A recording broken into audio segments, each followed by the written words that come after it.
ជំរាបសួរខ្ញុំបាទឈ្មោះហ៊ុនសំអាតជាប្រធាន Department បច្ចេកវិទ្យានៅក្នុងមហាវិទ្យាល័យវិទ្យាសាស្ត្រនិងបច្ចេកវិទ្យាសម្រាប់ជំនាញ Department បច្ចេកវិទ្យាយើងមានជំនាញបច្ចេកវិទ្យាព័ត៌មានដែលមានកម្រិតសិក្សា2កម្រិតទី1គឺកម្រិតថ្នាក់បញ្ញាបត្រនិងមួយទៀតកម្រិតថ្នាក់បរិញ្ញាបត្រ Department បច្ចេកវិទ្យាយើងមានសម្ភារៈបរិក្ខារគ្រប់គ្រាន់សម្រាប់គ្រប់គ្រងទៅដល់ការសិក្សារបស់និស្សិតរួមទាំងការអនុវត្តជាក់ស្ដែងផងដែររួមមានបន្ទប់សម្រាប់សរសេរកម្មវិធីបន្ទប់សម្រាប់ឲ្យកូនសិស្សអនុវត្តការរៀន network និងការអនុវត្តជាក់ស្ដែងដែលនិស្សិតអាចចុះហាត់ការសម្រាប់ឱកាសការងាររបស់និស្សិត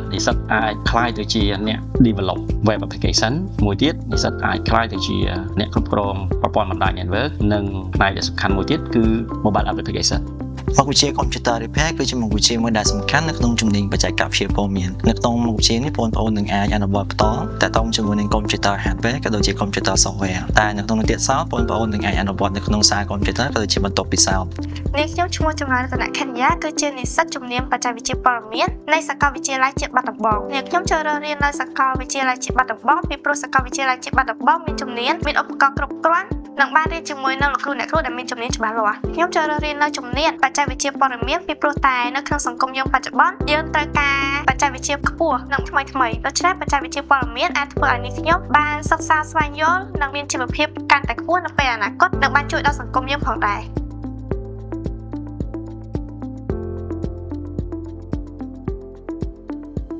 ខ្ញុំបាទបងផាណាជាប្រធានស្ដីទី Department វិស្វកម្មសំណង់ស៊ីវិលនៃសាកលវិទ្យាល័យជាតិបាត់ដំបងថ្ងៃនេះខ្ញុំពិតជាមានកិត្តិយសខ្លាំងណាស់ដែលបានមកណែនាំអំពីជំនាញវិស្វកម្មសំណង់ស៊ីវិលដែលកំពុងតែមានតម្រូវការខ្ពស់នៅក្នុងទីផ្សារនាពេលបច្ចុប្បន្នជំនាញវិស្វកម្មសំណង់ស៊ីវិលគឺជាជំនាញដែលសិក្សាអំពីការគណនាគ្រឿងផ្គុំនៃអគារការសាងសង់នៃអគារនិងការរចនាហេដ្ឋារចនាសម្ព័ន្ធផ្សេងៗសម្រាប់រស់នៅប្រចាំថ្ងៃរបស់ប្រជាជននៅក្នុង Department វិស្វកម្មសំណង់ស៊ីវិលគឺផ្ដោតលើចំណុចស្នូលចំនួន3ទី1កម្មវិធីសិក្សាទំនើបស្របតាមស្តង់ដារជាតិនិងអន្តរជាតិទី2សាស្ត្រាចារ្យមានគុណវុឌ្ឍិស្របតាមស្តង់ដាររបស់ក្រសួងអប់រំនិងមានបទពិសោធន៍ជ្រៅជ្រះក្នុងវិស័យសំណង់ទី3ការផ្សារភ្ជាប់ទ្រឹស្ដីទៅនឹងការអនុវត្តផ្ទាល់តាមរយៈការពិសោធន៍និងការចុះតាមការដ្ឋានផ្ទាល់ទៅតាមក្រុមហ៊ុនធំៗដែលជាដៃគូរបស់សាកលវិទ្យាល័យជាតិបាត់ដំបងនៅក្នុងបរិបទប្រទេសកម្ពុជាកំពុងអភិវឌ្ឍឱកាសការងារសម្រាប់វិស្វកម្មសំណង់ស៊ីវិលគឺមានភាពទូលំទូលាយបំផុតអ្នកអាចក្លាយជាវិស្វករការដ្ឋានវិស្វករគណនាវិស្វករគូប្លង់វិស្វករវាស់វែងអ្នកគ្រប់គ្រងគម្រោងនិងក្លាយជាមន្ត្រីរាជការក្នុងក្របខ័ណ្ឌជំនាញផ្សេងៗខ្ញុំបាទជាគ្រូនៅក្នុង Department វិស្វកម្មសំណង់ស៊ីវិលខ្ញុំរៀនទៅលើមុខវិជ្ជា Strength Material ឬយើងហៅភាសាខ្មែរថា Mechanics រូបធាតុអញ្ចឹងមុខវិជ្ជានេះគឺមានគោលបំណងចង់ឲ្យនិស្សិតគាត់ទទួលបានចំណេះដឹងអំពីកម្លាំងខាងក្នុងនៃរូបធាតុអញ្ចឹងកាលណាគាត់យល់អំពីបាតុភូតដែលកើតមានកម្លាំងខាងក្នុងនៃរូបធាតុហើយគាត់អាចយកវាទៅបំបែកហើយយើងអាចដោះស្រាយផ្សេងៗទៀតរកកម្លាំងដែលកើតមាននៅក្នុងហ្នឹងអញ្ចឹងតើតើនឹងការរៀនគឺយើងរៀនទ្រឹស្ដីហើយបន្ទាប់មកយើងមានឧទាហរណ៍ដើម្បីឲ្យគាត់យល់អំពីទ្រឹស្ដីហ្នឹងហើយបន្តមកទៀតយើងដាក់កិច្ចការងារឲ្យគាត់ធ្វើនៅផ្ទះអញ្ចឹងពេលដែលធ្វើហើយគាត់នឹងទទួលបានចំណេះដឹងច្បាស់លាស់មួយអញ្ចឹងពេលដែលគាត់ទៅរៀនបន្តទៅមុខទៀតតែវាជាមូលដ្ឋានគ្រឹះឧទាហរណ៍ដូចយើងរៀន RC បេតុងអាមេឬក៏យើងរៀនដែកអញ្ចឹង Mechanics នៃរូបធាតុហ្នឹងគឺជាមូលដ្ឋានគ្រឹះសម្រាប់មុខវិជ្ជាទាំងអស់ហ្នឹងអញ្ចឹងពេលដែលគាត់រៀនបន្តទៅមុខទៀតកាលណាមានមូលដ្ឋានគ្រឹះហើយធ្វើឲ្យគាត់អាចដោះស្រាយបញ្ហាផ្សេងៗបានតាមរយៈលំហាត់មេរៀនហ្នឹងខ្ញុំជ្រើសរើសជំនាញវិស្វកម្មសំណង់ស៊ីវិលគឺដោយសារមូលហេតុពីរចម្បងទី1គឺទីផ្សារនៅប្រទេសកម្ពុជាមានភាពទូលំទូលាយហើយទី2គឺកង្វះខាតនៃធនធានវិស្វករនៅប្រទេសកម្ពុជា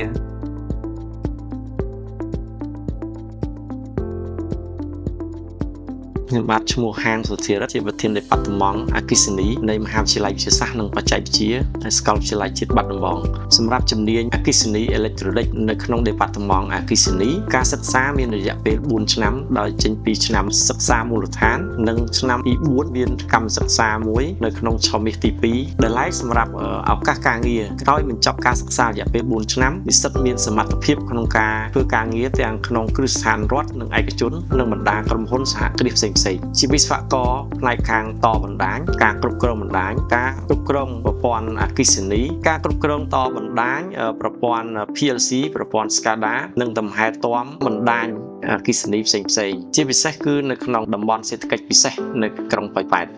ជំរាបសួរនាងខ្ញុំឈ្មោះអុកលក្ខណាគឺជាគ្រូបង្រៀននៅក្នុង Department អគ្គិសនីហើយនៅក្នុងថ្ងៃនេះនិស្សិតកំពុងសិក្សាទៅលើមុខវិជ្ជាអេឡិចត្រូនិកគាត់កំពុងតែធ្វើការសិក្សាទៅលើការដំឡើង circuit សិក្សាទៅលើ program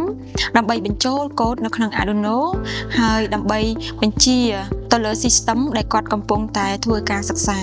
ចំពោះមុខវិជ្ជាអេឡិចត្រូនិកនេះផងដែរគឺដើម្បីឲ្យនិស្សិតមានសមត្ថភាពក្នុងការសិក្សាស្រាវជ្រាវនិងសិក្សាបន្ថែមដើម្បីអភិវឌ្ឍសមត្ថភាពឈានទៅរកការសិក្សាទៅលើប្រព័ន្ធស្វ័យប្រវត្តិកម្មនៅក្នុង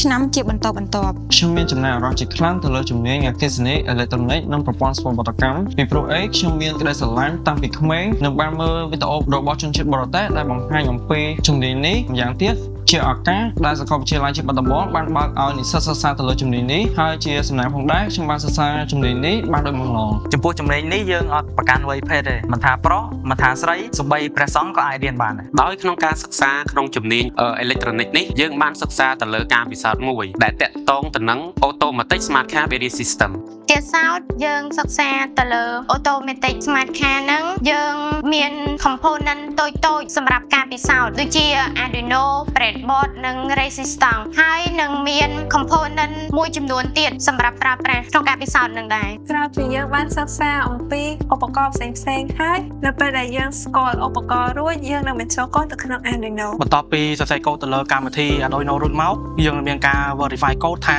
កូដហ្នឹងមានចំណុចណា error ឬក៏អត់បន្ទាប់ពីយើងឆែកកូដរួចហើយយើងក៏មានការតបភ្ជាប់ circuit ជាក់ស្ដែងទៅលើ breadboard ផងដែរ បន្ទាប់ពីដំឡើង circuit រួចយើងនឹងតេស្តស្វែងរកកំហុស សរុបសេចក្តីជារួមមកបន្ទាប់ពីការសិក្សាទៅលើ Electronic យើងយល់ដឹងអំពីការតភ្ជាប់ circuit ផ្ទាល់ក៏ដូចជាការបញ្ចូលកូដនិងយល់ដឹងពីមុខងារផ្សេងៗនៅក្នុង component របស់ Electronic